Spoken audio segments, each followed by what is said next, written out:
Saudaraku, gedung olahraga atau GOR Paya Ilang yang terletak di Kabupaten Aceh Tengah yang seharusnya menjadi tempat masyarakat untuk berolahraga kini terlihat tidak terawat dan kumuh. Kondisi ini disayangkan oleh banyak pihak, terutama para pengunjung yang rutin menggunakan fasilitas tersebut. Masyarakat yang sering menggunakan GOR Paya Ilang merasa kecewa dengan kondisi gedung yang semakin memburuk. Mereka mengeluhkan fasilitas yang sudah tidak memadai seperti toilet yang kotor, lampu gedung yang tidak berfungsi, serta atap yang bocor di saat hujan. Tak hanya itu, lapangan olahraga yang berdebu juga menjadi masalah serius bagi para pengunjung. Riza, 25 tahun, salah seorang warga yang sering berolahraga di GOR Paya Ilang mengungkapkan rasa kecewanya. Dirinya menyayangkan GOR milik Pemkab Aceh Tengah ini tidak dirawat dengan serius.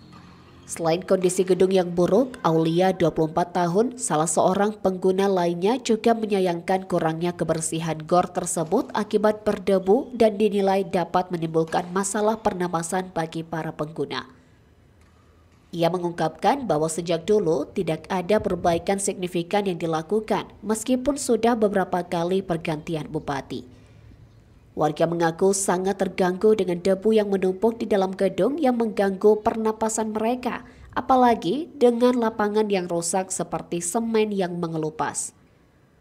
Meski demikian, dengan kondisi GOR yang buruk, pengelola tetap mengenakan biaya sewa yang cukup tinggi, yakni Rp150.000 per bulan untuk penggunaan fasilitas tersebut, ditambah biaya tambahan Rp30.000 untuk biaya kebersihan. Para pengunjung GOR Paya Ilang berharap agar segera ada perbaikan dan perawatan yang lebih serius dari pemerintah. Mereka berharap fasilitas olahraga ini bisa diperbaiki agar masyarakat bisa kembali memanfaatkannya tanpa harus khawatir dengan kondisi yang kumuh dan tidak layak pakai sebagai sarana olahraga.